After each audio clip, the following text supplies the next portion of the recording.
So Hector Macho-Camacho, the outstanding ex-boxer, 3 times world champion, was as controversial in life as in death, or in controversial in death as in life. Um, his mom wanted him to be buried in Puerto Rico. His son overruled and buried him in New York. He um,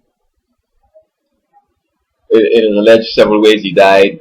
Some persons said it was by the drug corner. Some said it was by outside of some disco. Some said out the back street.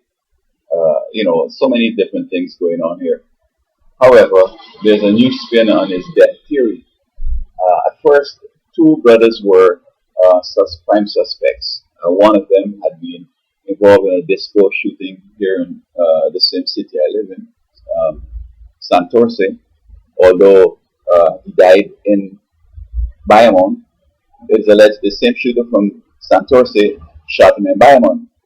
And also, Hector was shot in Santurce once. He was up by some little drug spot up there, and they shot up the car and called somebody to them to come and get him out here. And of course, I hope he had learned his lesson, and perhaps people are saying he's broke, but he should have had himself a nice little mansion with a theater, a disco, everything that he needs right in there.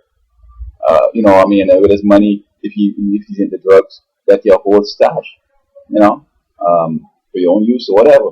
But he's all around, and bam, got shot. And I don't know if he thought he was invincible or indestructible or sort of like immortal or something, but died, brain dead, taking up life support.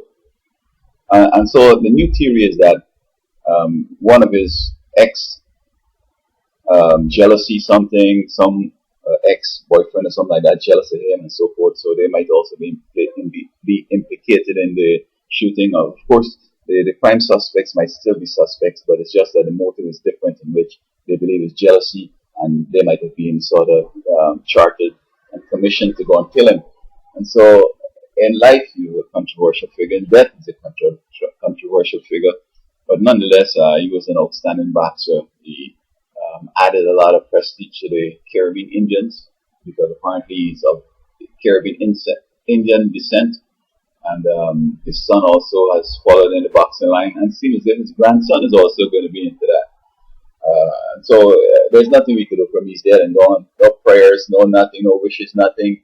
Anything good, bad, indifferent, nothing could change the fact that he's dead, and what had been his story with God. That's it, and that is what is going to be important in the final analysis when Christ returns.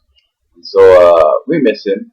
Who likes that somebody dies in a way he died?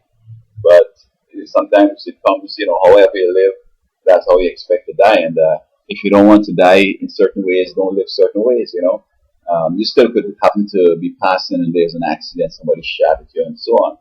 But his sort of outside the boxing lifestyle with the drugs and so on, because the person who was killed with him, it seems as if, and it's alleged, that had bags or a bag of drugs and money. I don't know how big the bags were, etc. But it's sad that such a celebrity wouldn't have gotten up smart and live reasonably and be able to live to a ripe old age and just die from energy running out or a heart attack or something, not precipitated by one's own actions. Like extreme actions, like drugs or alcohol or a crash because of impairment, etc. And so we got to choose how we want to die and live accordingly.